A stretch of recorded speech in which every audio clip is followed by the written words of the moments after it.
Oh, I love my city. Only my city says Frankie Beverly and Maze Maze the man that died. Frankie transition. Frankie lives on. The love that this city has. Good evening, good evening. Good evening. That is my hometown. I'm in school.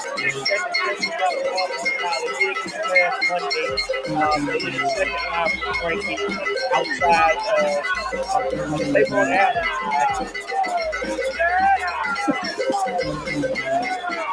They made a cardboard cutout on Frankie and put him in a glass basket and second live for him. only in my city, they shut down the whole Claiborne Avenue street in Franklin. New Orleans is such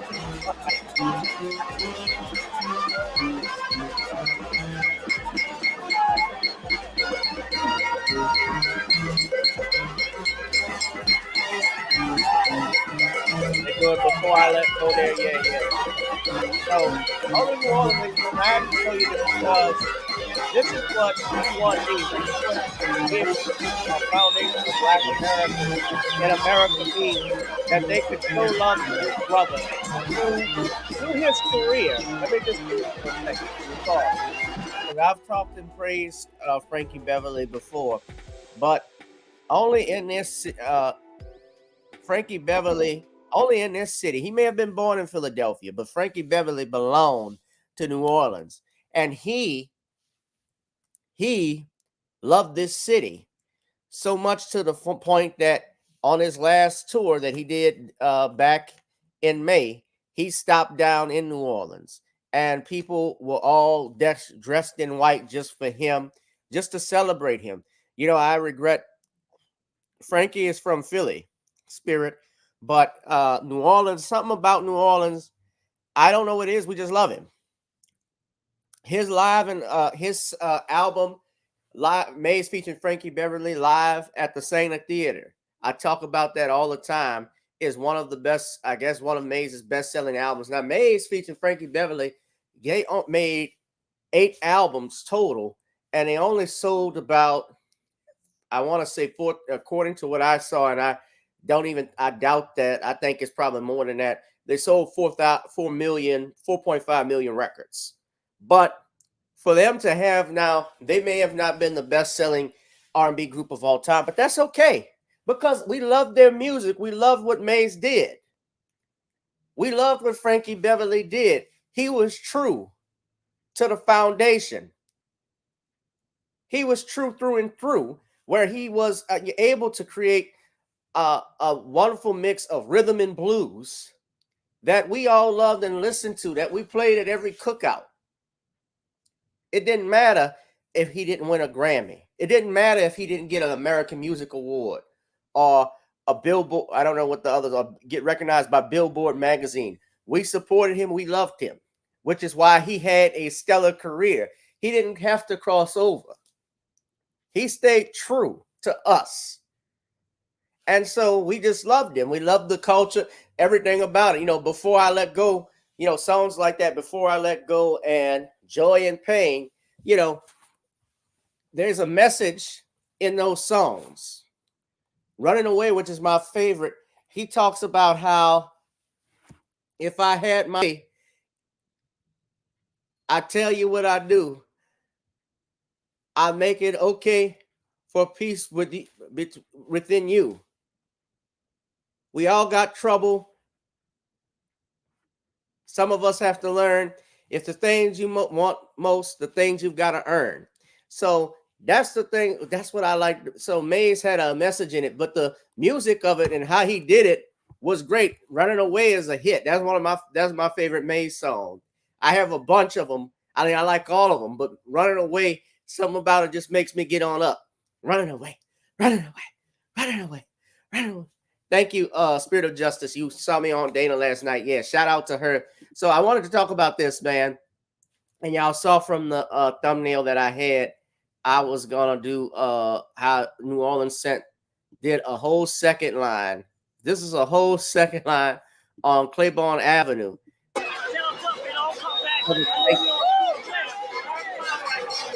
You got everybody all in the light.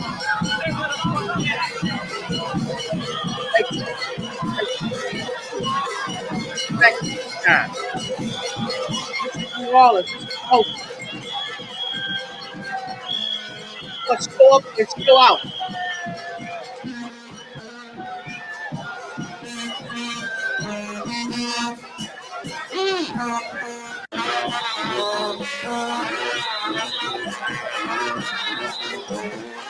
Oh.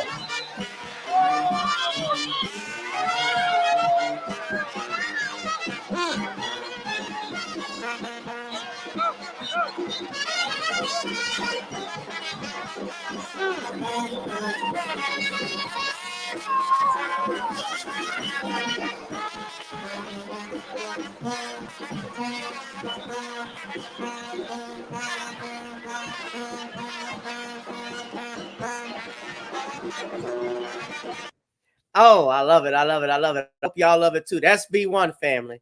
That's FBA.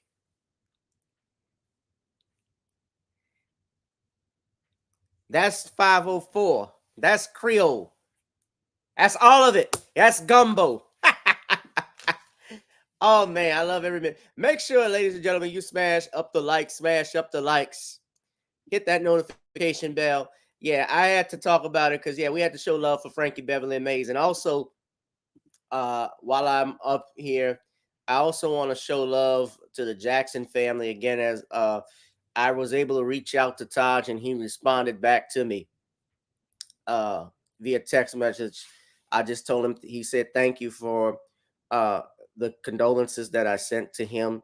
Taj, I don't know if you're watching, but we are keeping you in prayer, brother, you and your family. Brother Tito Jackson, who passed away Sunday night.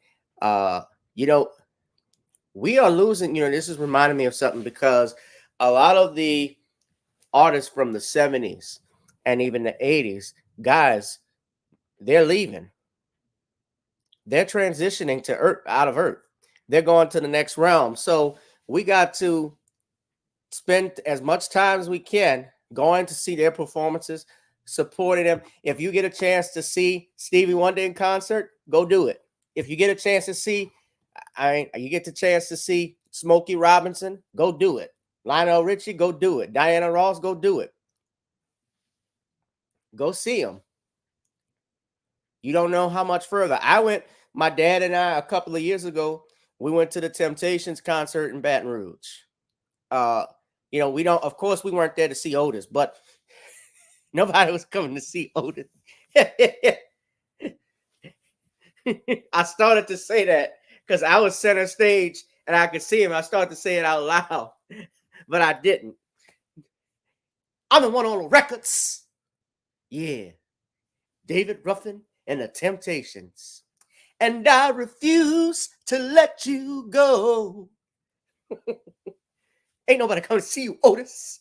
Man, I love the old. They don't do that no more. They don't make the TV movies where they had all the stars. Remember the Jackson? I know they got the Michael movie coming out, but Jackson's An American Dream. That was the thing. Okay. I love that Joe Jackson more than the real Joe Jackson. Lawrence Hilton Jacobs screaming at Randy, get your car. Get your car.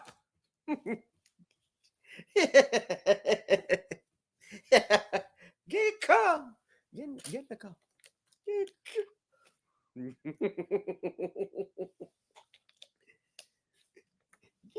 Get a car. Get a car. Yeah, that was a good. I don't know how they're gonna top. Michael is gonna top that. I know Jafar sings and sounds and looks just like his uncle. Looks like Michael. So I think it's gonna be great. But I don't know. I love that the guy who even played Michael, tragically, he had died. Wally Draper. He had actually died after shooting the movie. He did the Remember the Time music video. Marlon, Michael, you go get it.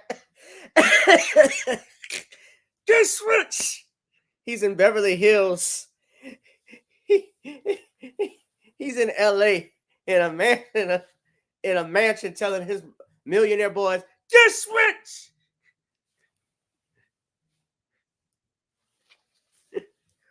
You're gonna get it. Go to bed, Joseph. Man, this is between me and the boys. Yeah. But I'm just playing. I'm just playing Taj 3T. I'm just playing. Your grandfather is the reason why we're here. Is the reason why you guys are here. So he started the Black Boy. Joe Jackson gets credit for the Black Boy, man. But Brother Tito is actually the unsung hero of this thing, because had he not disobeyed his father and wasn't playing guitar like he did, I don't think the Jackson 5 probably would have happened. Not at least in that time. If it had happened any time later, it probably wouldn't have been as successful as it was. And I say that because there had never been a black boy band. There had never been a black boy band that or a black boy group, I should say, that was able to do what they did at that time. And it was that time in 1968. You got to remember, America was not all welcoming. At that time, you had riots, you had, and I'm not showing my age, but I'm a historian. You had riots, you had the killings of kids on college campuses, you had the assassinations of JFK and MLK, Dr. King, Malcolm X, and Bobby Kennedy, and the Black Panthers and others like Mark Clark and Fred Hampton that was going on. You had this counterintelligence program that J. Edgar Hoover was doing. So if you were a black person in America, it was a difficult time, but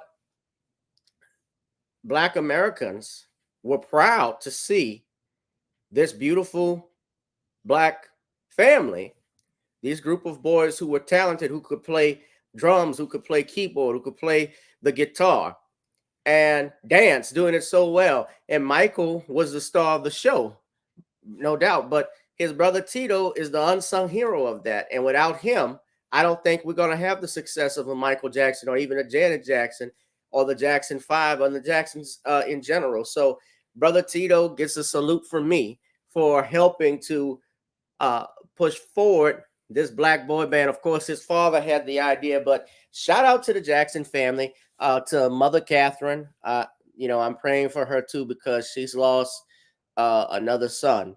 But God bless her. But brother Tito's legacy is gonna live on. We're gonna miss him. All right. Make sure y'all are smashing up the likes. Make sure we're sharing.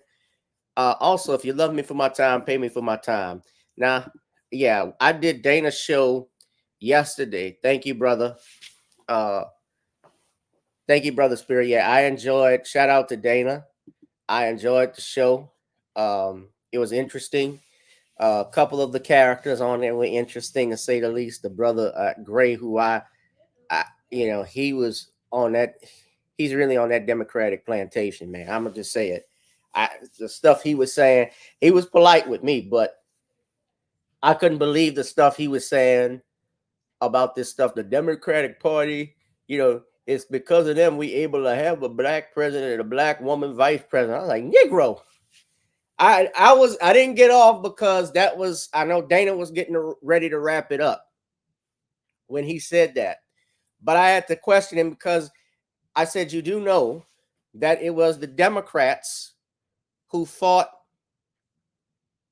for slavery, and that the Republican Party was started.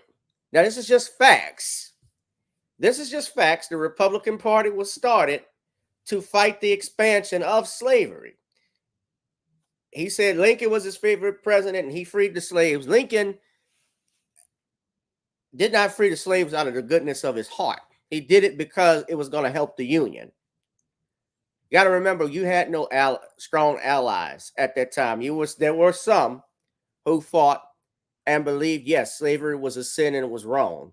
Lincoln wasn't one of those people. He fought against the expansion of slavery. Yes, he was part of the Republican Party. And in truthfulness, the success that he had in the Civil War was in large part because of Frederick Douglass, because Frederick Douglass was the one who actually had visited the president hundreds of times. I think there's been 3 black men that have visited the White House more than Frederick Douglass. I believe Al Sharpton is number 1 because he would go there with Obama, and number 2 would be MLK with LBJ.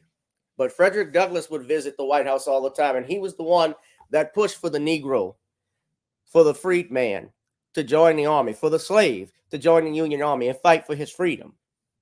So it was necessary.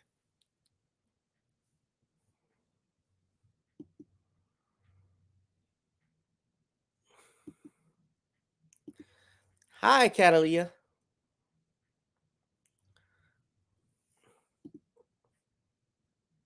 How you doing?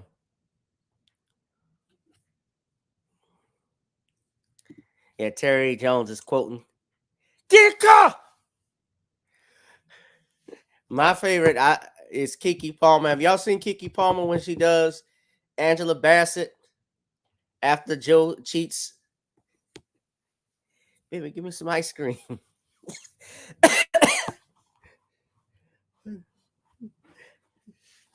You know, Michael. Mother! Oh, man. Oh, but I miss Michael, man. Yeah. Yeah. Mike, what I wonder what he would do today. If he alive, what would he be doing today? I know he wouldn't have been performing. He said he was didn't want to keep performing and touring, but how he would do with social media? He probably do some TikTok videos with his kids or something like that. You know, in my Michael Jackson voice. You know, this is for the children of the world who believe in me. All the children of the world, clap your hands very slowly. Say you love me. Then the music kick on. He gets real gangster. Sing on my big big down. Sing on my big big down. That's when he started to get the James Brown syndrome. You couldn't understand what he was saying no more.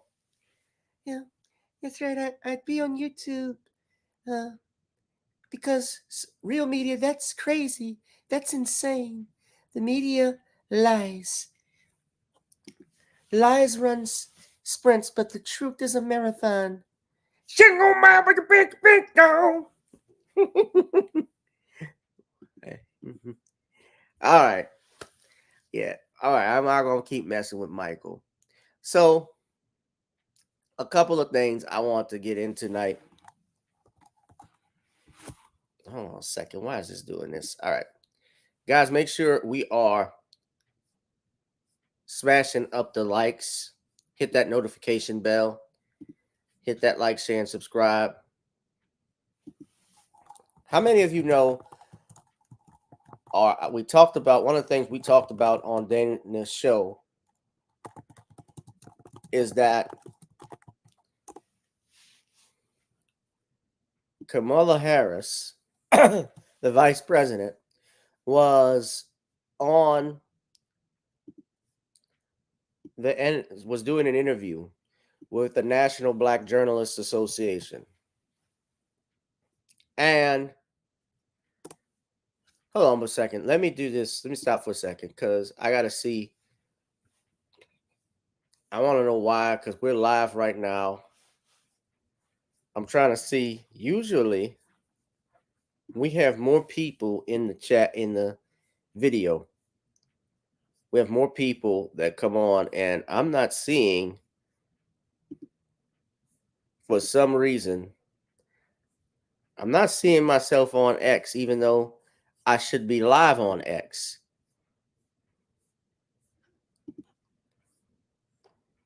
Hold on a second.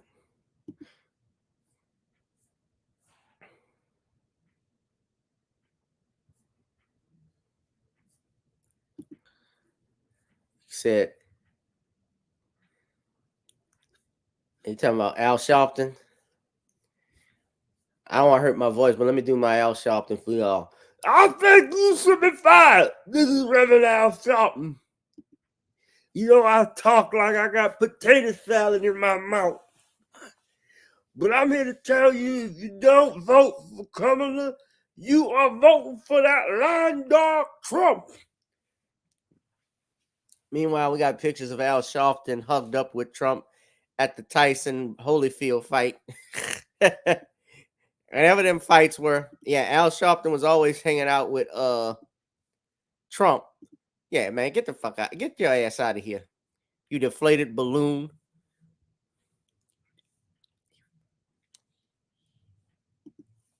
So, I'll be damned. I thought I was okay. No wonder why it's wrong. I thought I selected it.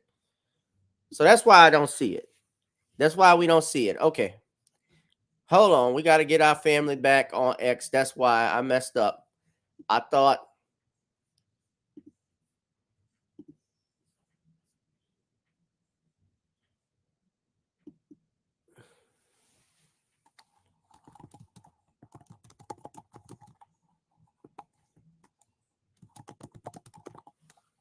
Hold on. Okay. We're gonna wait for a little more people to come on in the chat now. Because I'm live on X.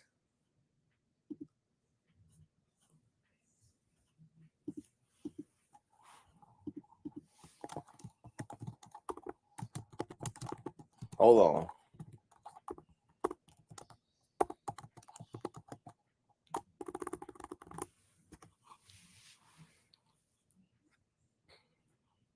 That's why the views are so low. So I thought I had put on X. Oh, look. There we go. Yeah, he's built. Now he looks like a deflated Macy's balloon at the Thanksgiving float. He looks like the floats that don't make it during the Thanksgiving Day parade. Got to hear Sharpton. What did Eddie Griffin call him? You perm head hypocrite mother. Because he came at Eddie Griffin at the Black Enterprise Association Award because Eddie was doing comedy. He was asked to do comedy, but he was actually supposed to present. And they had him going on performing. And so he made sure they gave him some money so he could actually do stand up. And they asked him not to say the N word. And Eddie was like, no.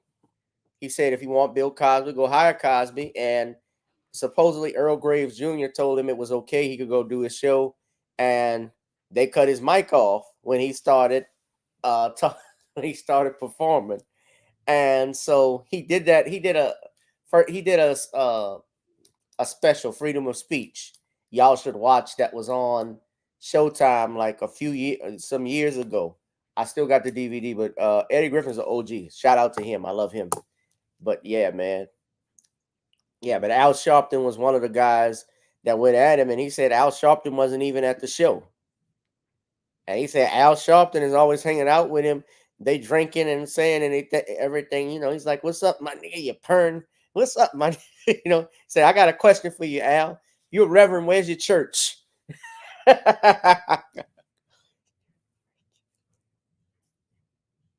So yeah, none of these pastors, they reverends, you don't know where their churches are at.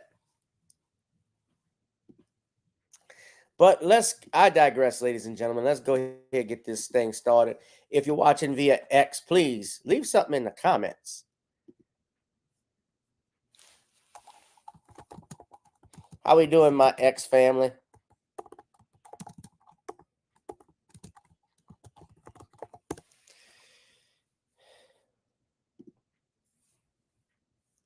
All right, it's growing.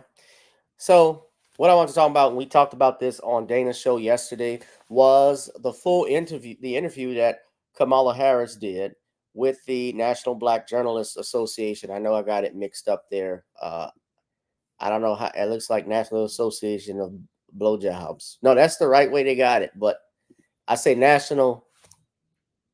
It's the National Association of Black Journalists. And I'm sorry, I got a clown. And so she did a 48-minute interview that, and I'm being real, a lot of people from what I have seen have commented mostly in the negative about the interview. From people like The Hill have made arguments against her. They've even fact checked her, I think, on ABC. By the way, if y'all know, ever since the debate a week and a half ago, do y'all know that actually last week, do y'all know that ABC's news, their ratings have gone down? Yeah, David Muir, his ratings, he does the ABC Nightly News. Yeah, his ratings have gone down ever since that. And they talked about it on the New York Post. Y'all can go check that out. But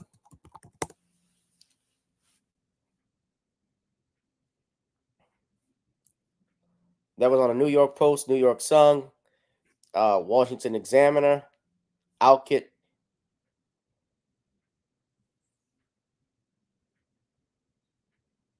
Now,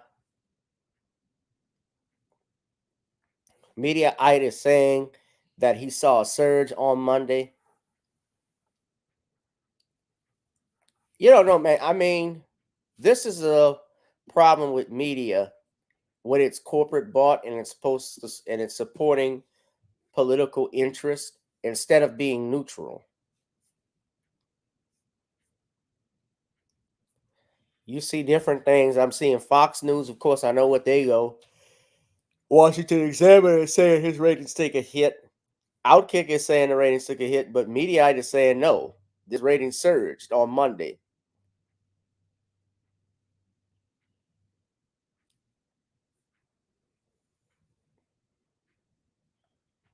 The Economic Times says it's declining. So, do you even know who to trust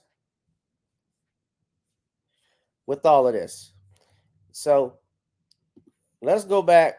Let's look at the interview that we did, and we're going to talk about it a little bit. So, I was listening to it, and about the 10-minute mark, she's asked about the black vote and black male voters. Now, one of the big problems and things we got to take away from this too is what is going to happen with the Second Amendment under Kamala Harris. So they're going to talk about that a little bit later. You're going to see exactly what happened because I think her and the journalist who asked her the question, she didn't like it. Now, Kamala Harris has a script that she goes off. Trump doesn't have a script. Trump shoots from the hip. She has a script that she done, and when she's not on that script, she gets mad. She gets agitated. So watch this. Opportunity tour. But polling shows that some black men, particularly young black men, are considering voting for Donald Trump, and they see him as better for the economy. What is your message to young black male voters who feel left out of this economy, and how can your economic policies materially change their lives? So I appreciate the spirit of the question, but I'll tell you, I've often been asked this question in a way that I've had to respond by first saying that I think it's very important to not operate from the assumption that black men are in anybody's pocket. Black men are like any other voting group. You got to earn their vote. So I'm working to earn the vote. Not assuming I'm going. Working, she's getting her minions to shame you. I'm being shamed into people my age, younger people are not falling for it. People in my age group, but the people in the 60s, in the 70s, they're shaming you.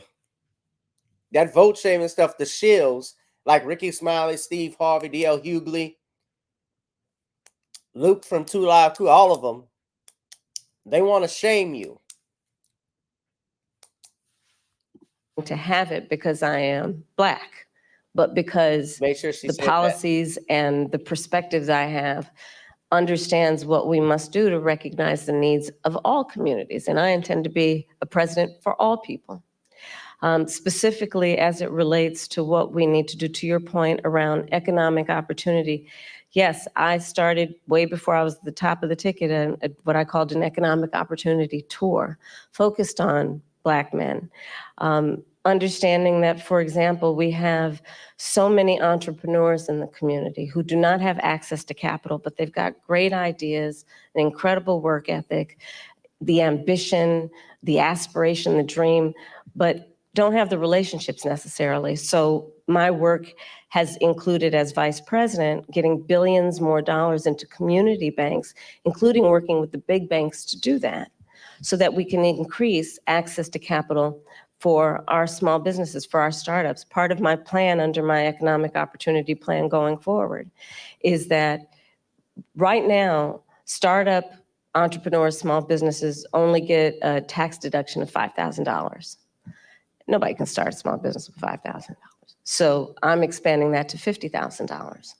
Understanding, again, that when people have the opportunity to have the resources to get started, they're going to put the good ideas, they're going to put the hard work into it.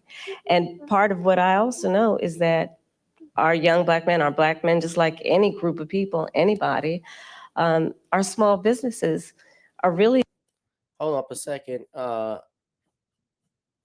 Catalia asks, is this the interview where she says 20 acres and a mule? She actually did that before, and I think she did it again from what I'm hearing. So I haven't seen it. I'm watching it with you. We're about 12 minutes into it, and I know they got 30 minutes, but I'm gonna try and let it play. But yeah, I think she does say that in this. So the backbone of our economy overall, and when they do better economically, we all do better.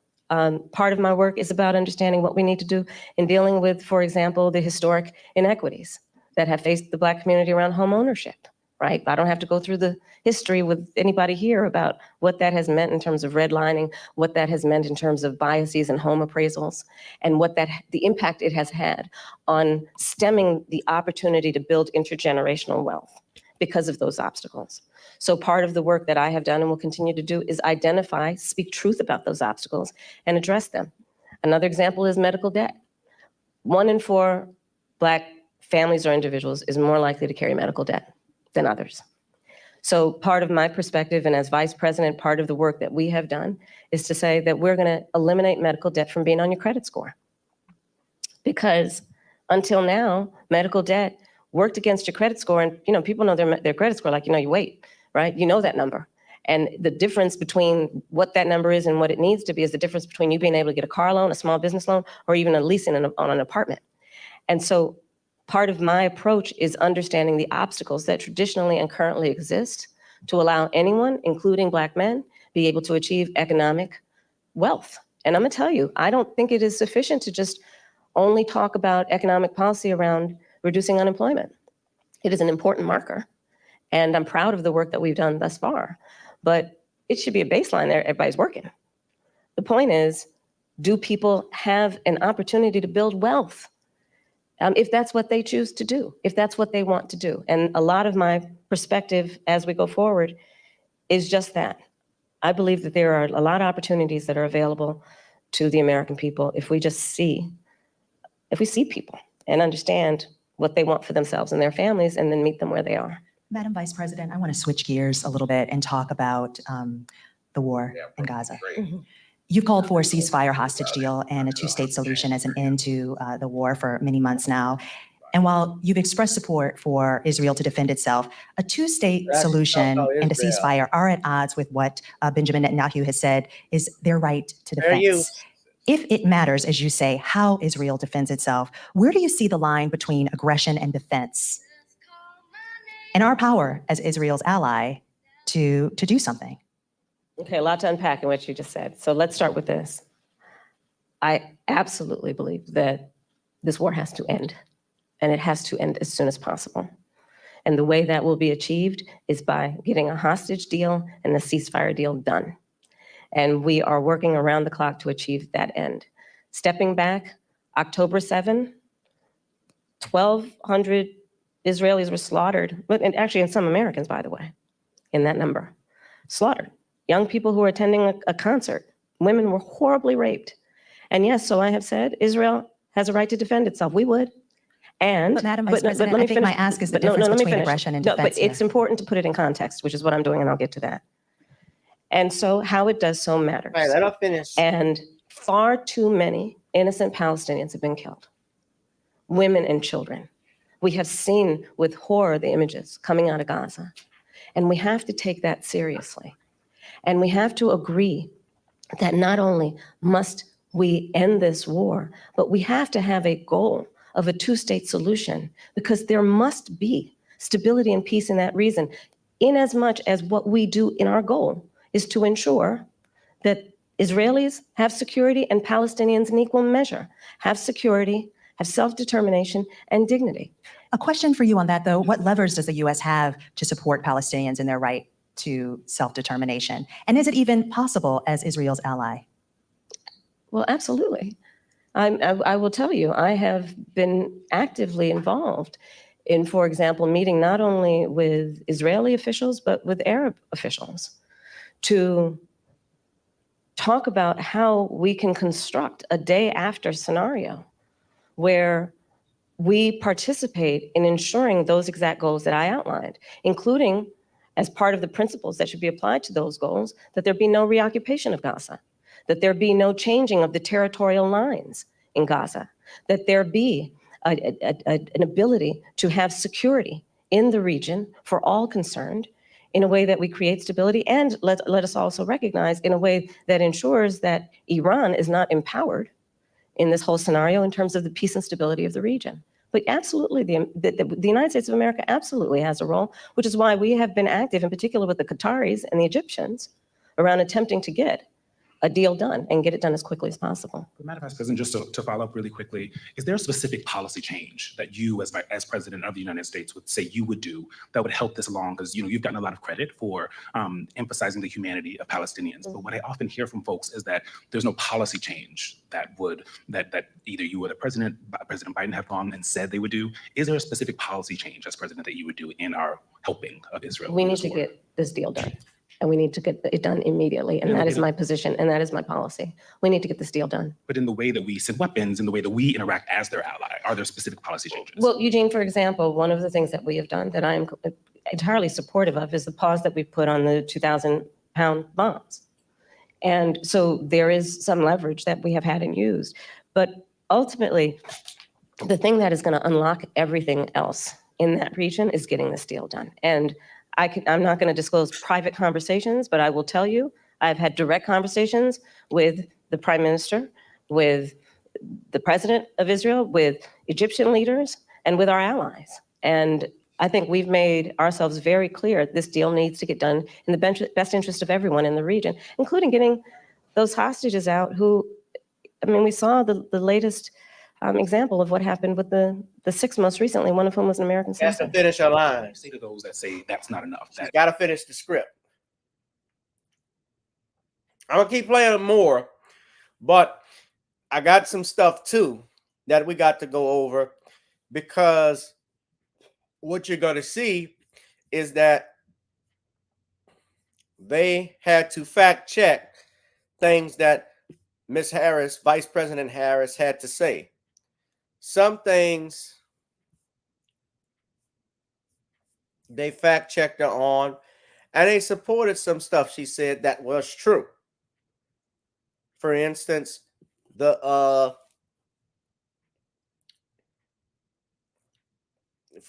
going to tell you how Black women have the highest maternal mortality rate. Yes, that's true. You'll hear about that. She also talks about Black families or individuals carry medical debt. Yes, that's true. In some ways, mostly true. And I'm gonna share with you the link so y'all can look at it. And she was talking about healthcare, creating new jobs, and so forth. But there were at least one thing she said that was false, and that was that worst unemployment since the Great Depression, when Harris and Biden took office replacing Trump. That was not true. They said false. U.S. unemployment rate spiked to a post-Great Depression record of 14.8% in April of 2020 as the pandemic escalated. And Trump was in office then. But by December of 2020, Biden and Harris took over, and the unemployment rate fell to just 6.4%.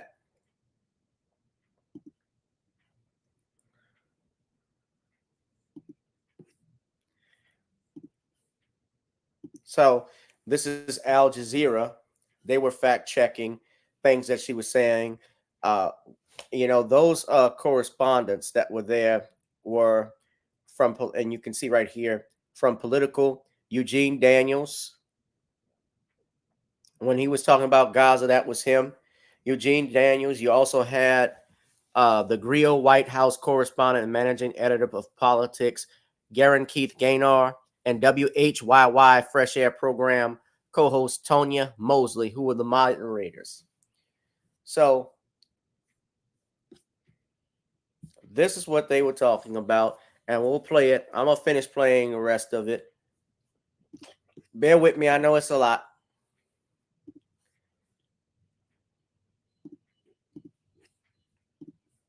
Because we got some other stuff to get into. Stopping the 2,000-pound bombs the one time wasn't enough. That this administration, your possible administration, has to do more. Well, we are doing the work of putting the pressure on all parties involved to get the deal done. But let me be very clear also.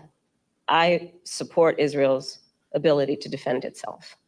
And I support the need for Palestinians to have dignity, self-determination, and security as we move forward and get a two-state deal done. But right now, the thing we need to get done is this hostage deal and the ceasefire deal. We need a ceasefire. We need the hostage deal. I want to switch gears to racial justice, Madam Vice President. Last month, you eulogized Congresswoman Sheila Jackson Lee. Yeah. Jackson Lee's signature bill, one of a few, was H.R. 40, which would create a commission to study the history of U.S. slavery and study the issue of reparations. She introduced H.R. 40 every session of Congress, taking up the mantle from Congressman John Conyers. This is a bill that you have co-sponsored as a U.S. Senator. Yet, this has, despite the fact that this has been, similar commissions have been created on the state level and on the local level, is yet to pass in Congress, let alone come out of committee. Congresswoman Jackson Lee, Congresswoman Barbara Lee, and other advocates have called for President Biden to take executive action to create this commission. Would you, as president, take executive action to create this commission, or do you believe that it should happen in Congress? Well, first of all, as you mentioned, Sheila Jackson Lee, she was an extraordinary leader who we just recently lost, and she was a friend and a real champion for so many issues. So I feel compelled to say that about her. On the issue of what we need to do going forward, look, first of all, we just need to speak truth about history, in spite of the fact that some people are trying to erase history and try and teach our children otherwise. We need to speak truth about the generational impact of our history, in terms of the generational impact of slavery, the generational impact of redlining, of Jim Crow law. I could go on and on and on. These are facts that have had impact. And we need to speak truth about it. And we need to speak truth about it in a way that is about deriving solutions.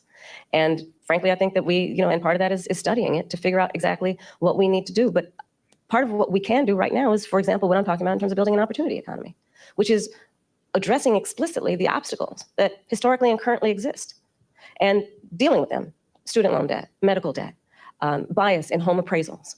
What we need to do in terms of dealing with an issue that I have championed for years, Black maternal mortality, which is the fact that Black women are 3 to 4 times more likely to die in connection with childbirth than other women. And this is the same woman who, at the drop of the hat, defends abortion. Defends abortion. You care about the maternal mortality rate, but not the infant mortality rate. You don't care about chopping up baby. Let's just be real. This is Kamala Harris. This is what she supports. This is what the Democrats support, ladies and gentlemen. Now, I want to get through some other stuff. I'm going to keep playing it. We know that the reasons for that include disparities that pre-exist her pregnancy, including disparities that exist in the system during her pregnancy. So all of those things must be addressed. But do you have a position on whether that should happen, this commission should happen through executive order or via Congress? I think Congress ultimately will have the ability to do this work. I'm not discounting the importance of any executive action, but ultimately Congress, because if you're going to talk about it in any substantial way, there will be hearings, there will be a level of public education and dialogue and I think that was part of the spirit behind the congressional action thus far, to ensure that everyone can participate in this conversation in a way that elevates knowledge about history and the reference points that are the impetus of this conversation. Especially, again, when people are trying to deny history, when people are, so-called leaders are saying that enslaved people benefited from slavery. I mean, let's talk about the delta here in terms of the work that needs to be done. It's profound. Madam Vice President, I want to move to Springfield, Ohio, and what's happening there. We've seen school closures, parents worried about their kids leaving the home because of racist conspiracy theories that I won't repeat here, but they have been repeated by leaders on the Republican side, President Trump, former President Trump, and Vice Presidential nominee J.D. Vance. From your perspective, is this just a case of irredeemable racism that can't be mitigated by any rational action, or is this a situation in which a federal response could help this community heal? There's a question of resources and... Well, no, I'll let you finish and then I'll speak. No. It's a crying shame. I mean, my heart breaks for this community. There were children, elementary school children, who it was school photo day. You remember what that's like? Going to school on picture day? Who were dressed up in their best, got all ready, knew what they were going to wear the night before, and had to be evacuated. Children. A whole community put in fear. And I'll say a couple things about it. One, I learned a long time ago in my career, having a background as a prosecutor, when you have these positions, when you have that kind of microphone in front of you, you really ought to understand at a very deep level how much your words have meaning. Like I smoked weed listening to Tupac and Snoop Dogg while I was in college. I was listening to Snoop in the dorms, smoking a little blunt in 1986. I learned at a very young stage in my career that the meaning of my words could impact whether somebody was free or in prison. As Attorney General, I was of California, fifth largest economy in the world. I was acutely aware that my words could move markets. When you are bestowed with a microphone that is that big, there is a profound responsibility that comes with that. That is an extension of what should not be lost in this moment, this concept of the public trust. To then understand what the public trust means. It means that you have been invested with trust to be responsible in the way you use your words, much less how you conduct yourself. And especially when you have been and then seek to be again President of the United States of America. And so I go back to, it's a crying shame, literally. What's happening to those families, those children in that community, not to mention what is happening in terms of, look, you say you care about law enforcement resources being put into this because of these serious threats that are being issued against a community that is living a productive, good life before this happened. And spewing lies that are grounded in tropes that are age old. And look, I said it not very far from here the other day at the debate.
This is not new. This is not new in terms of these tropes. This is not new in terms of where it's coming from. And, you know, whether it is refusing to rent to Black families, whether it is taking out a full-page ad in the New York Times against 5 innocent Black and Latino teenagers, the Central Park 5, calling for their execution, whether it is referring to the first Black president of the United States with a lie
birther lies. And look, the American people deserve, and I do believe want better than this. I do believe that. I know. Yeah. The vast majority of us as Americans know we have so much more in common than what separates us. So I was just saying, I'll be brief. She mentioned the Central Park 5 thing. Trump was the one. Yeah, Trump put out that ad, but people forget it was a Democratic DA that pushed that prosecuted that case. Trump was a Democrat at that time too. So is that supposed to sway me? You know, there's a reason why people are not going to church. People are not caring about school. Kids are skipping school. They're not listening. They don't respect the teachers. And that's because we look at our leaders. They're not doing anything. The best looking building in a ghetto is the church. But the church leaders aren't doing anything about the schools and other buildings to help out to make those buildings look better. The leaders, the political leaders come to church every once in a blue moon because they want to secure the vote. But they don't come to church often. We see them only that one time during that election season. I know that. I know that regardless of someone's background, their race, their gender, their geographic location, I know that people are deeply troubled by what is happening to that community in Springfield, lying about Ohio. Stuff too. And it's got to stop. And we've got to say that you cannot be entrusted with standing behind the seal of the President of the United States of America, engaging in that hateful rhetoric that, as usual, is designed to divide us as a country, is designed to have people pointing fingers at each other. It's designed to do that. And I think most people in our country, regardless of their race, are starting to see through this nonsense and to say, you know what, let's turn the page on this. This is exhausting and it's harmful and it's hateful and grounded in some age-old stuff that we should not have the tolerance for. So let's turn the page and chart a new way forward and say, you can't have that microphone again. Madam Vice President, I'm switching gears again. Okay. Quick question. I want to talk to you about gun control. So you've said you support an assault weapons ban and universal background checks, and we actually learned during the debate that you are a gun owner. But in cities like Philadelphia, handguns are responsible for most homicides and violent crime. The recent FBI data shows handguns were involved in 59% of murders in our country. Right. Absolutely. Handguns, and it's mostly handguns are used in these shootings that you see in most violent crimes. Nobody's picking up an AR-15. Yeah, and school shootings, yes, mostly they do that, especially when they want to kill more than one person. But even a Virginia Tech shooter back in 2007, he had used a handgun. And there were over 20 people that were sent to the shadow realm, shall I say. There were several injured. How will you address the issue of the use of handguns? Because the push for an assault weapons ban only addresses a significant but small part of the problem. So first of all, yes, I am a gun owner and Tim Walz is a gun owner and we're not trying to take anybody's guns away from them. But we do need an assault weapons ban. Assault weapons are designed to kill a lot of human beings quickly and have no place have no place. I'm going to get to it. Yeah, I'm going to get to it. I got to stick to the script. Hold on. Don't turn me off. An assault weapons ban. First off, a handgun is an assault weapon. The word assault just means what that is when someone wants to inflict bodily harm against someone or threaten someone of receiving a battery. Anything. A knife can be an assault weapon. A hammer can be an assault weapon.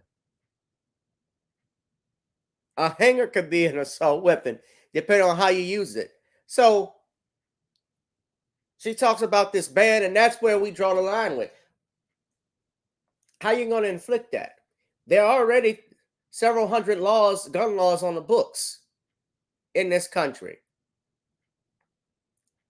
Those shooters that go into those schools, they violate every one of them. You can't bring a gun on campus. You can't bring a gun around a school zone. You get arrested for that. Isn't that the laws are not being, isn't that we need new laws, or the laws are not that we have on the books are not being properly enforced? You got to ask that. But I'll let it continue. But you see the pushback that the sister was giving her. That's what I was talking about.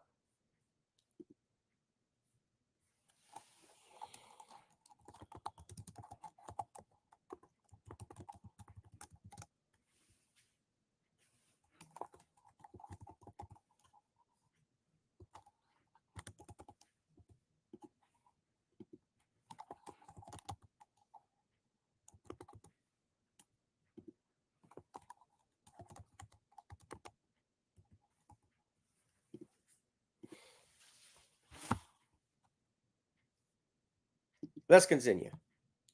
And have no place on the streets of a civil society. We need universal background checks, which, to your point about handguns, is about saying that it is just reasonable to want reasonable gun safety laws that say we should do background checks, that we ought to know. It's just reasonable. You might want to know before someone can buy a lethal weapon. If they've been found by a court to be a danger to themselves or others, you might just want to know. And respectfully, we do understand that. But you're asking about. I'm asking specifically about handguns, because many of those handguns aren't purchased in places. Checks apply to handguns.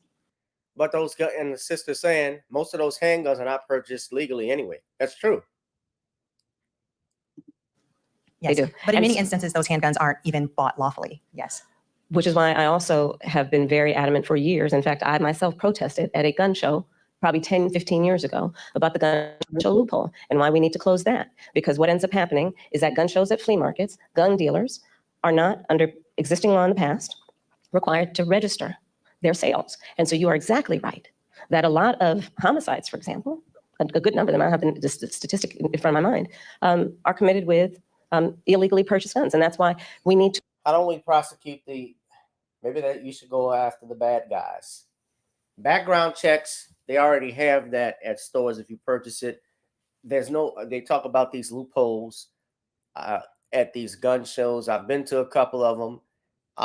When they do guns, when they do purchases and so forth, as far as there being a loophole, I don't know how you get beyond that. People are free to purchase anything that they, of course, anything that's not illegal.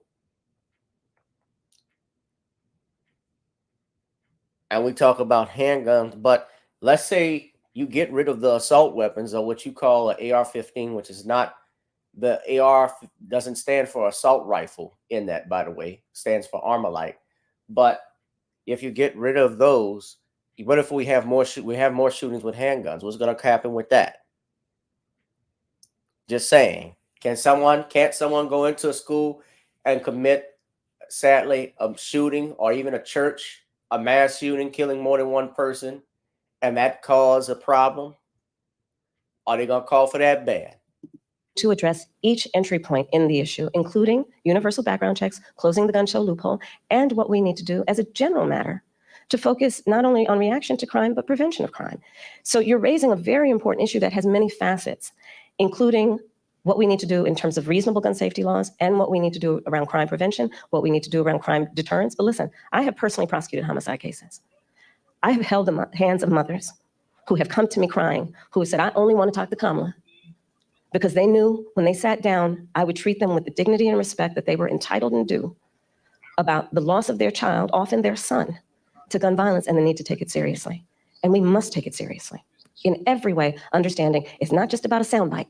It's about a comprehensive approach that deals with the tragedy of, to your point, everyday gun violence in America. It's real. It has had a profound impact in terms of trauma that for the most part has gone undiagnosed and untreated. The trauma that exists in communities around the violence of losing their children, losing a brother, losing a father, an uncle. All of that must be addressed, and we have to have a holistic response to it. Are there things we haven't thought about yet? Because every time we bring up this issue of gun violence, universal background checks comes up and a ban on assault weapons.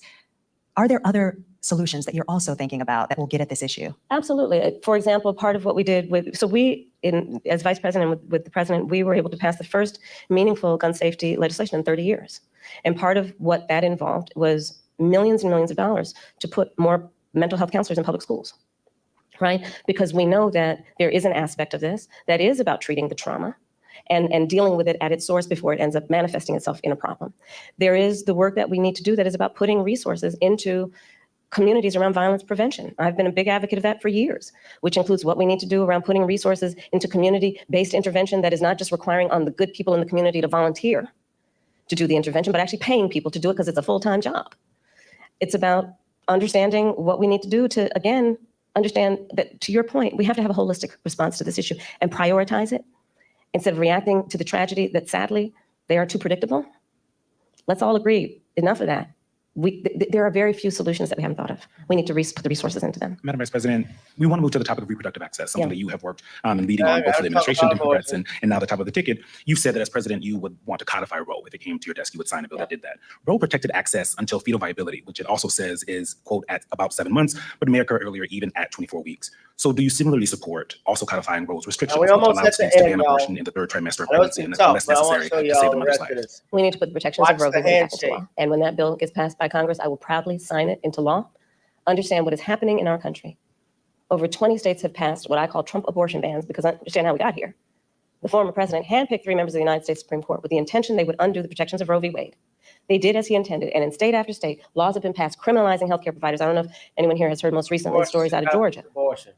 Tragic story Like I said, about a young woman who died because it appears the people who should have given her healthcare were afraid they'd be criminalized after the Dobbs decision came down. Laws that make no exception even for rape or incest, which means that you're telling a survivor of a crime of a violation to their body that they have no right to make a decision about what happens to their body next, which is immoral. An approach that doesn't take into account that most people, I think, agree you don't have to abandon your faith or deeply held beliefs to agree the government should not be telling her what to do with her body. If she chooses, she will talk with her pastor. What about the baby's body? What if the baby is a female? Are you telling her what to do? They don't think about that. Oh, you ain't got no say. Well, they ain't got no say. All right. They always come up with this stuff. Her priest, her rabbi, her imam. But it should not be the government or Donald Trump telling her what to do about her own body and her life. So that's where I stand. We need to put back in place the protection of Roe v. Wade and put that into law. And those restrictions that are also in. We need to put back in place the protections of Roe v. Wade and let an individual, in consultation with her doctor, make the decision based on what she can determine, because she's smart enough to know what's in her best interest instead of having her government tell her what to do, especially a bunch of people in these state capitals who think they're in a better position to tell her what to do than she is to know what's in her best interest. Before we conclude, Madam Vice President, Joyful Warrior has been used to describe You your didn't see that just a campaign. minute ago, though. Okay, back to my joyful part. And your opponent, Republicans, have at times weaponized you laughing in campaign ads, for example. Why is joy important to you to insert into this election? And what do you make of Republicans using that as a way to suggest that you're not a serious candidate? Well, sometimes I think, and I'll say to whoever the young people are who are watching this, there's sometimes when your adversaries will try and turn your strength into a weakness. Don't you let them. Don't you let them. I find joy in the American people. I find joy and optimism in what I see to be our future and our ability to invest in it. I find joy in the ambition of the people. I find joy in the dreams of the people. I find joy in building community. I find joy in building coalitions. I find joy in believing that the true measure of the strength of a leader is not based on who you beat down, but who you lift up. And I think we should all find joy and have a sense of optimism about who we are as Americans and what we mean to each other and what we can do to lift each other up. Madam Vice President, President Biden spoke to former President Trump after the attempt on his life this weekend. Have you spoken to him? I have. And earlier today, I assume? Yes. How'd that go? You want to give us some intel? Sure.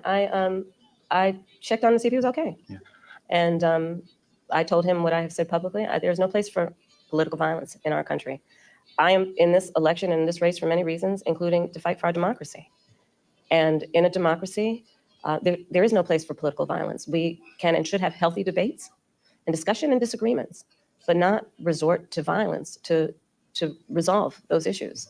On January 6th, your vehicle was allowed to kind of pass a viable pipe bomb. We've seen. No, I was in the building. You were in the building. And we've seen what's happened with former President Trump. Do you have full confidence in the Secret Service to protect all of you? I do. You feel safe for you and your family? I do. But I mean, you can go back to Ohio.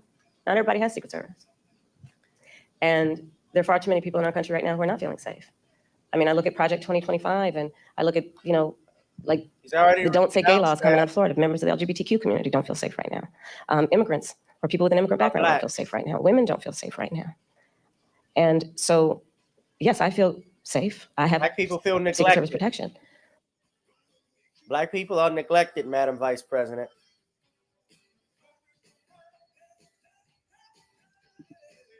But that doesn't change my perspective on the importance of fighting for the safety of everybody in our country. And doing everything we can to, again, lift people up and not beat people down so they feel alone and are made to feel small and made to feel like they're somehow not a part of it or us. Madam Vice President, thank you so much for your time. Thank you. Thank you. I appreciate it. Thank you. Thank you. All right, that's enough of the script. That's seen. Now watch watch the reaction of the moderators, guys. When she's walking off, watch their reactions. Oh, they cut it off on this one. They cut it off, but let me see if they got a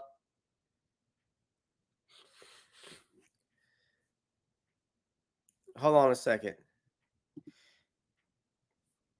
It might be in here. Everybody has Secret Service.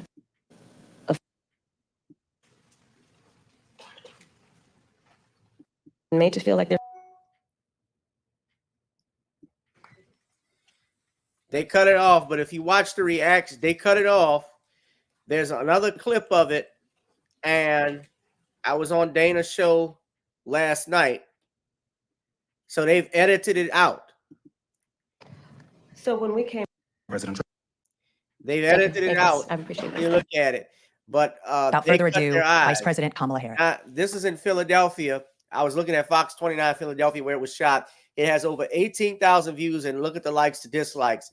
And everybody was saying, why is she so fake? She can't answer a simple question ever.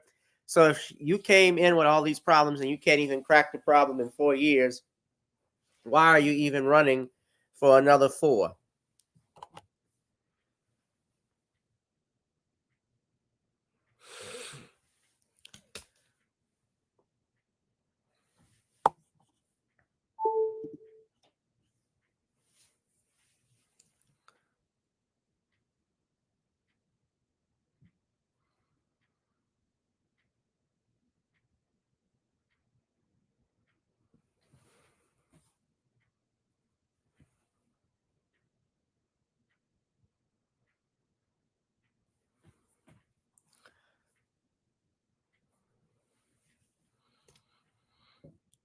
One person wrote, I'll be honest. Oh, that's a lot. But he said, I'll be honest, back in 2016, when I was a Democrat, this interview would have sold me on Kamala. But today I see through a lot of things he says, and I see the way this country is spending money, devaluing all of our dollars, then to have us spend even more money on things that would actively cap certain businesses unless the government going to spend more to make them whole. How would you cap childcare? The government's going to have to spend more money. A lot of small business daycares are going to close. It's a lose-lose. That's $25,000 down payment is a type of thing that led us to the 2008 market crash. On top of that, it just drives up the price of housing more with all people that are ready to buy a house today, especially when you're opening the floor to be that accessible. There will be a bigger housing and prices will keep it going up. Economics 101, supply and demand. Right. He says the left just doesn't convince him anymore.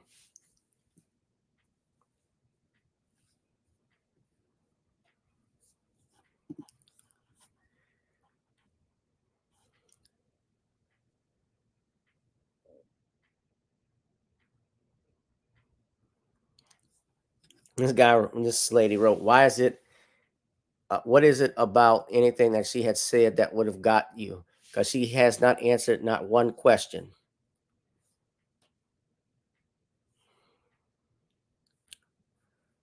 Yeah.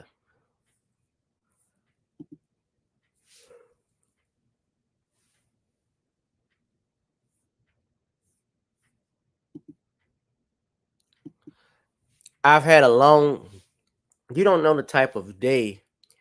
Do you see I'm out of my tie? I'm just got my suit coat on and my shirt. You know how early I've had to wake up in the morning all this week to get in court. What a normal day would look like, I would get out at, let's just say 1:30.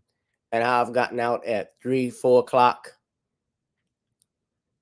I can't say too much, but we have to go through a lot of stuff that would have taken no more than 30 minutes, ended up being 2 hours. I had to go through a lot. Yeah, I'm yawning. I'm damn tired. Excuse me. But yeah, political guys even talked about this and said they said she refused to veer off script. Yeah, I know you joking, Catalia.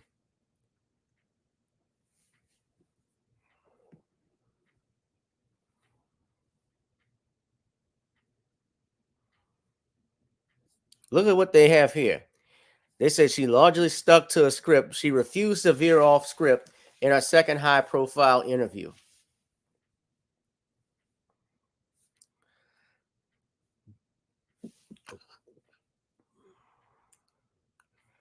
Kamala Harris largely Excuse me, I'm yawning again. Let me stop.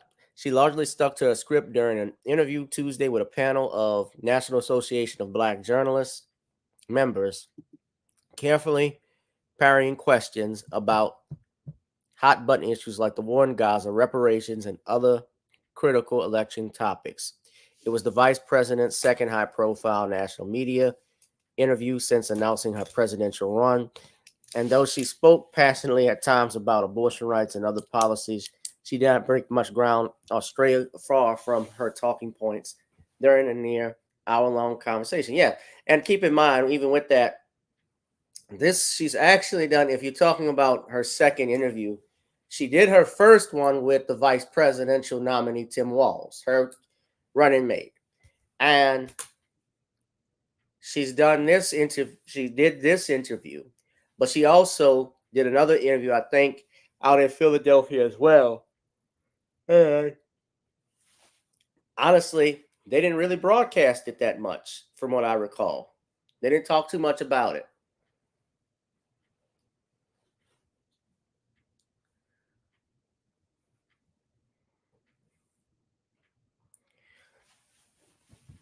So yeah, she stayed on script. So Politico even caught it. And let's go on. I gotta talk about this topic. Of course, we know Diddy was denied bond again.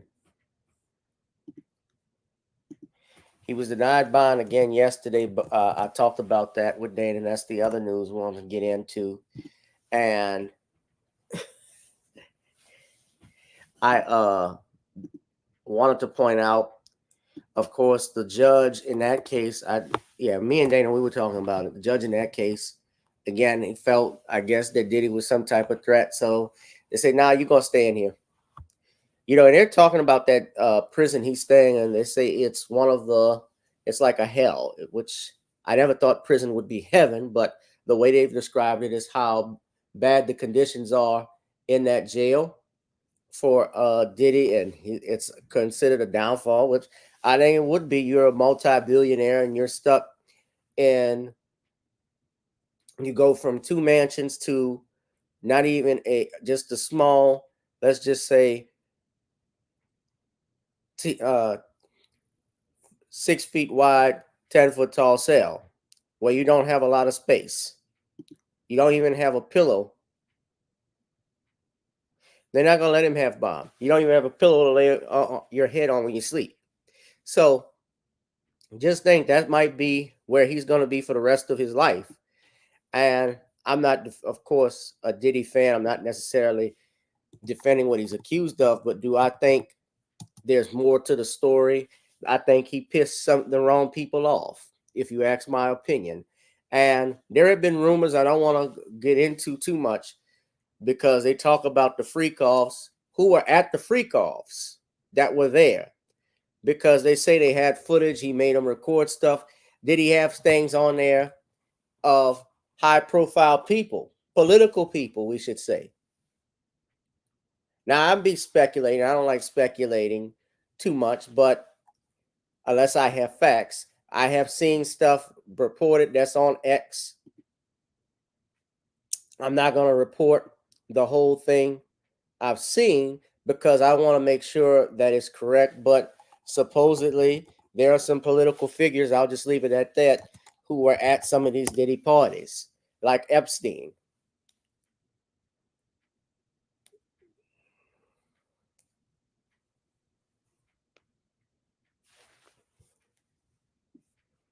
And so far, I mean, some stuff people are saying, they use videos of Diddy with Obama, and Diddy was a big celebrity then. Man, that doesn't mean that they were involved with stuff, but I see people posting things with that.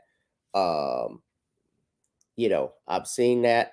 You know, pictures of him with Aaliyah and J-Lo and others. I saw something like that.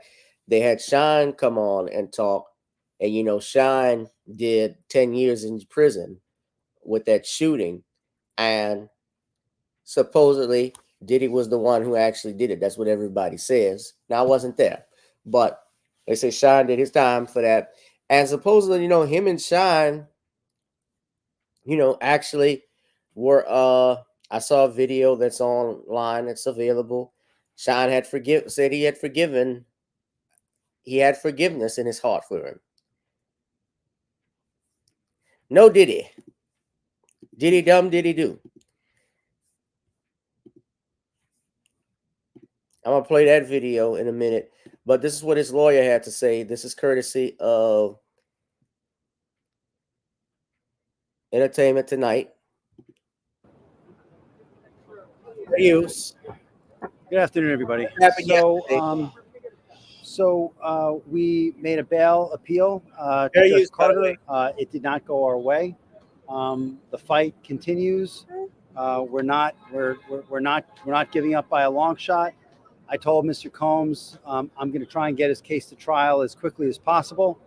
I'm going to try and minimize the amount of time he spends in very, very difficult and I believe inhumane housing conditions in the special housing unit of the Metropolitan Detention Facility. And I'm going to do everything that I can to move his case as quickly as possible. I understand that the government has a great amount of electronic devices that they have to download and provide to me, but everything's on the government's timetable. Nothing's on the defendant's timetable, and they're going to have to accommodate me and him and give us a quick trial, and I'm going to be pushing for that. He's ready. He's focused. Quick trial. He has been. That means you want a quick trial. You got to make sure you have all your evidence and discovery available. When you're talking about a speedy trial, he's trying to attempt to make sure he's not in jail for months on end. Because remember, R. Kelly had been locked up for a while before he actually had his trial date set. He had been locked up for a while. I think it took like a year and a half or a little bit longer. And I mean, he's not going anywhere.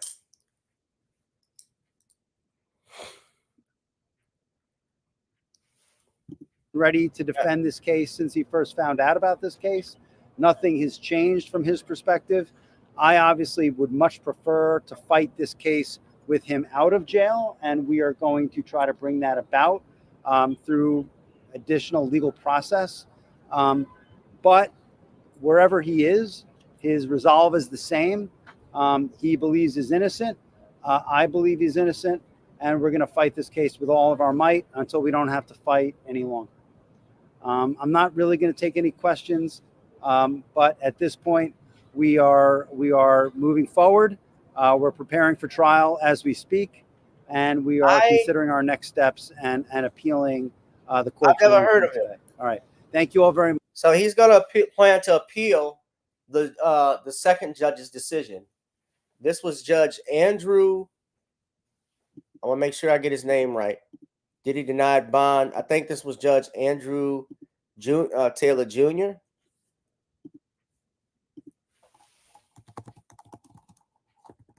I know the first judge was Robin Tarnofowski.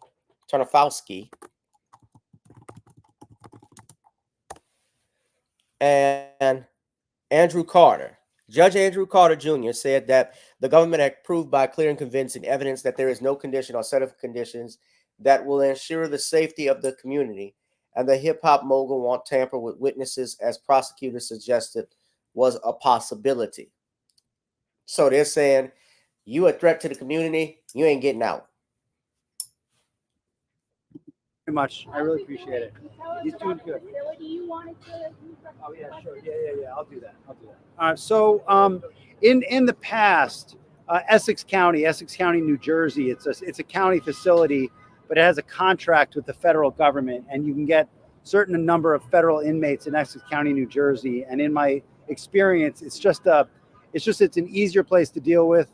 I think it's better for the person being housed there, and it's easier to get access, to him. I mean, one of the hardest things when you're preparing for a very significant trial with a great deal of discovery is you want your client to be able to have access to, the electronic discovery. Nothing nowadays is in paper form. Everything's electronic. So you need to make sure that your client has access to a computer and that it can look at the discovery, that comes in. So that was my idea. All right. I'm going to go. Thank you. he's good.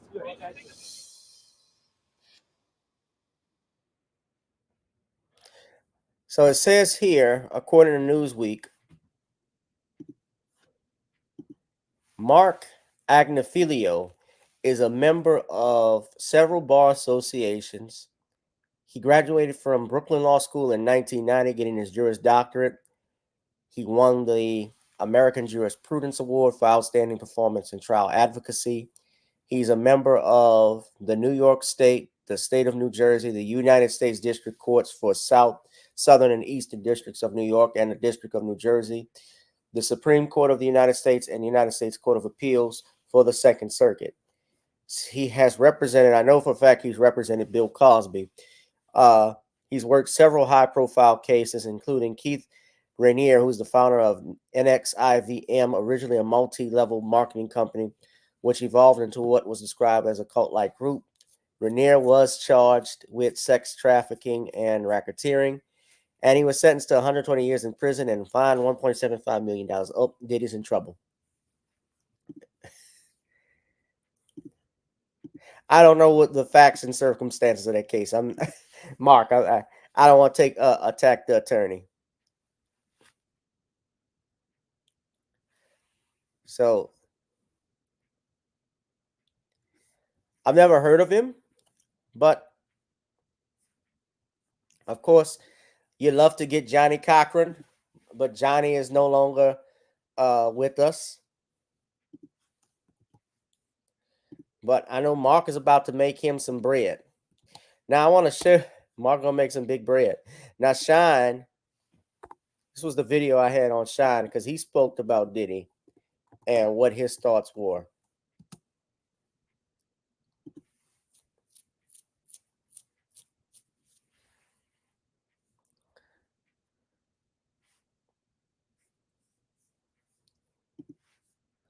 Now, everybody likes to bring up all of this stuff that happened in the 90s and 2000s, what happened with Tupac Big, what happened at that club with Sean, because I know there's been talk about it.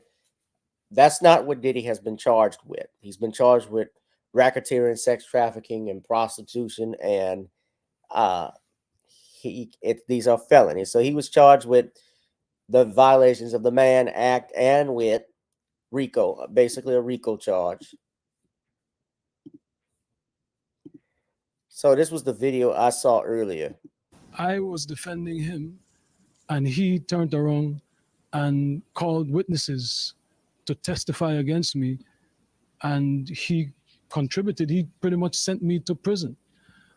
I was defending him, and he... What's up, you guys? So to be sick, to be bedridden. So I take no joy in anyone's challenges, whether with the criminal justice system or otherwise. But I just like to clarify, and you have to be truthful in the description of the relationship. This is someone who, in essence, testified against me when I was on trial, when I was a 18-year-old kid, just wanting to do nothing other than make my mother proud and make Belize proud and do what all of us want to do, be recognized for our talent and take over the world. I was defending him, and he turned around and called witnesses to testify against me, and he contributed. He pretty much sent me to prison. So that is the context by which you must always describe that relationship. Yes, I forgave, I moved on, but... And you established a business relationship. No business relationship. We did not do any business. You said he helped fund your political enterprise. I said that. I said that he proposed to give the Howard Scholarship, which is what I do in all realms. I met with Adam Stewart in Jamaica. I met with Michael Lee Chin. Wherever I go and there's opportunity to better the people of Belize, I do that. But let us not pretend as if I was in Miami for Thanksgiving and Christmas. Well, I saw you spent a birthday with him once. I saw a birthday cake. I went again to do a charity event for impoverished youth in London. He's talking about when there was a picture of him, a video with him and Diddy, I think, talking to each other, hugged up with each other. So let us not lose sight of what the cold hard facts are. This was not someone who I vacationed with and who he and I enjoyed this great intimate relationship of brotherhood. This is someone who destroyed my life and who I forgave and who I moved on, and for the better interest of Belize, because he was in a position at that time to give scholarships and to maybe invest. I would not deny attempting to bring the investment to Belize and to bring the contributions to education to Belize, but don't distort it as if, you know, he and I were bombale. This is someone that destroyed my life, but do I take any joy or any satisfaction with what he is going through? Absolutely not. I had nothing to do with Sean Combs' personal life, no interaction. That level, everything was strictly on a professional level. So you must have been shocked. You know, listen, you have O.J. Elrington that is accused of rape, right? And you guys move on as if it is nothing. He's still controlling a hot off the press page that he used to go after the alleged rape victims, and that's okay. You have a member of parliament from Collet who was arrested and charged while leader of the opposition, and you give him all the praises that, you know, he is the best parliamentarian that the UDP has to offer. So obviously you don't have problems with people and this type of repugnant behavior. Is sex trafficking, is people being drugged and serially raped. I don't know the details. Well, OJ was accused of rape. Okay. So, it wasn't?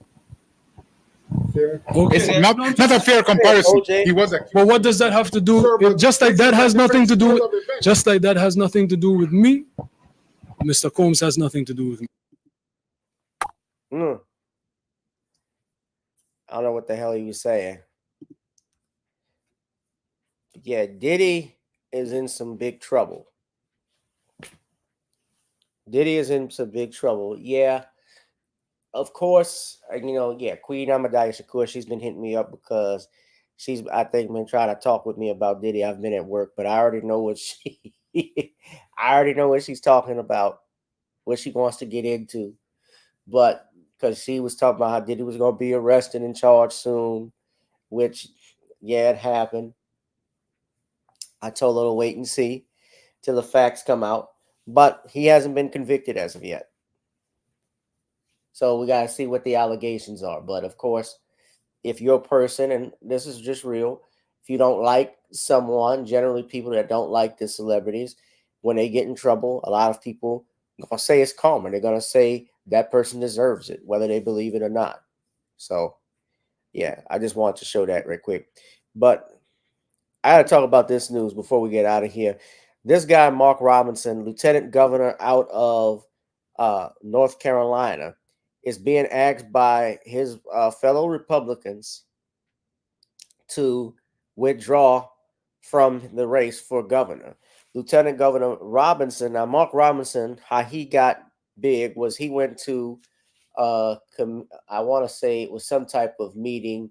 I won't say city council, but some committee meeting on gun control. And he went viral because he's a conservative, he's a Republican, went in on these laws. So let's listen to what Mark Robinson had to say. Listen carefully. Well, guys, the news media is at it again. My opponent is at it again. You all have seen half-truths and outright lies of Josh Stein on these ads over and over. Let me stop, ladies and gentlemen. First off, let me play for you what the actual, what's going down. Why are they calling for him to be released? Well, supposedly, Mark Robinson, who is a conservative, who's valued himself on Christian values and a true American and patriot, he's actually an Army vet. Well, he has been accused of posting comments in an adult website forum,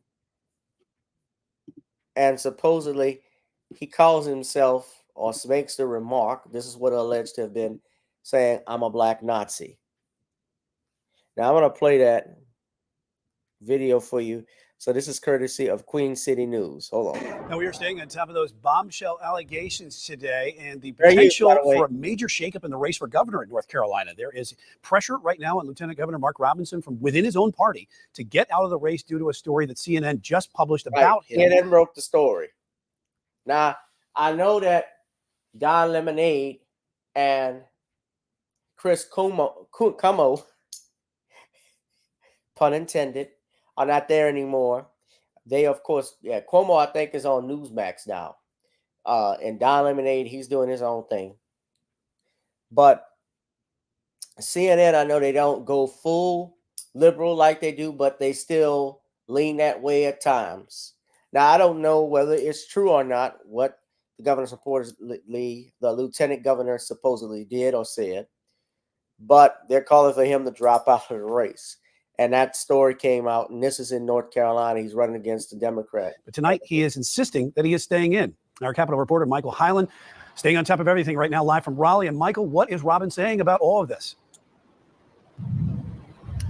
Well, he's saying these are not his words, but in the story that CNN posted, they said they linked comments they say he made on a pornography website more than a decade ago, where he refers to himself as, quote, a black Nazi and expressed support for reinstating slavery. In those comments, he also mentions that he enjoys watching transgender pornography.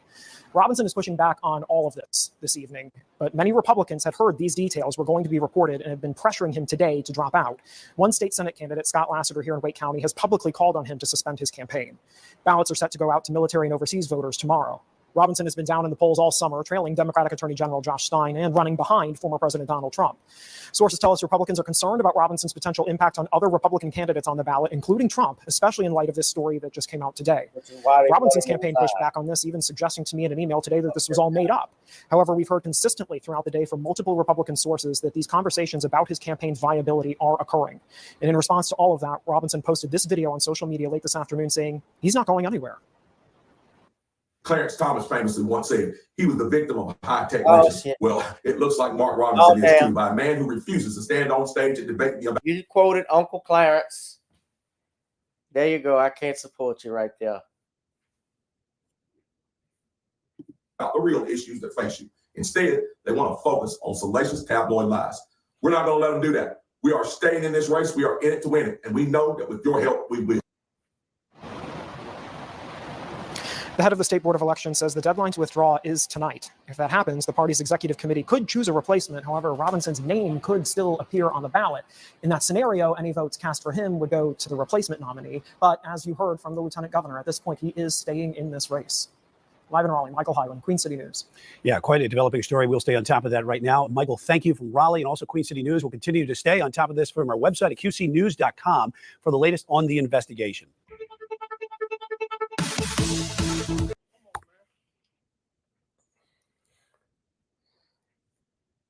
Of course, he's going to say he had to quote Clarence. Clarence Thomas was a bit of an embarrassment. Now, I don't know if any of that's true, but, you know, Mark Robinson has campaigned. He has been known, especially to hold conservative views, especially on the rainbow community. So it'd be interesting to find out that 10 years ago, he was on a porn, and they came up with this from something a decade ago, that he wants slavery back. Allegedly, he's a Nazi and he likes tranny porn. CNN, do y'all have anything else to comment on too? I take issues with both of them. You quoting Clarence Thomas. I don't know how he is up in North Carolina, but if he's already polling down behind the Democratic Attorney General, it doesn't sound good. They think he's going to hurt Trump's chances.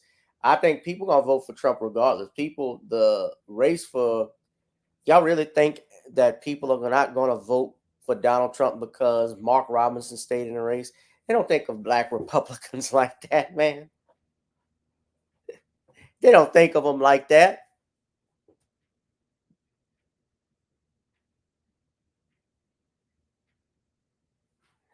Well, give me a break. That's too much, and that's what CNN wants to talk. They broke that story. Man,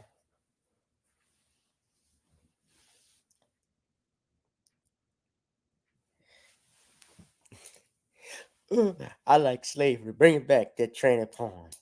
Bring slavery back, you trannies, you lovable trannies. I mean, get the fuck. I don't know if it's true or not, but if he's into that stuff, he's one sick bastard. One sick, confused Negro. He already sounds it's like something wrong with him. I've like some.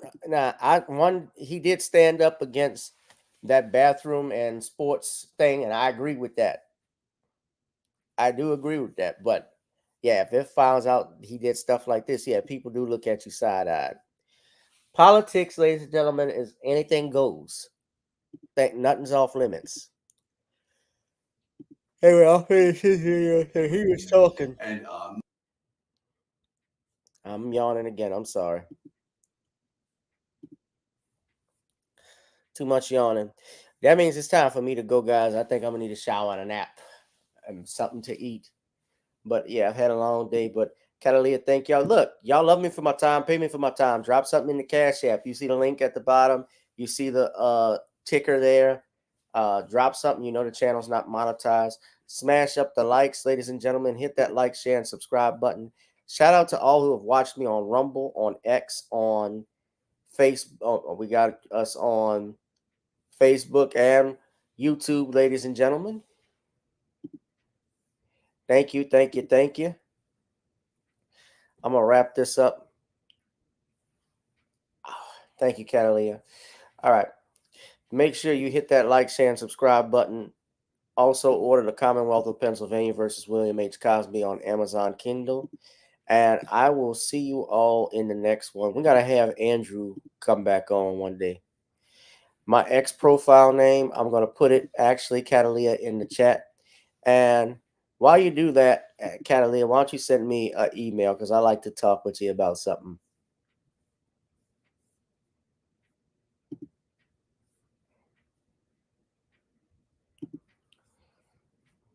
This is it here. I'm sending you the link.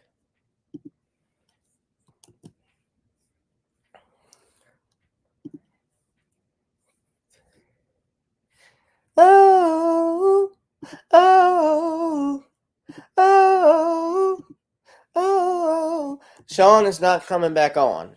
Not during the election year. He doesn't want to do any more live streams. So that's what Sean is, Danielle. B1, what's up? Terry Jones, it's good seeing you. This is between me and the boys, Kate. Get in the car. Get in the car. Yeah, I put my X link in there, guys. Y'all follow me there. All right. Be safe and be blessed, guys. I'll holla. Peace.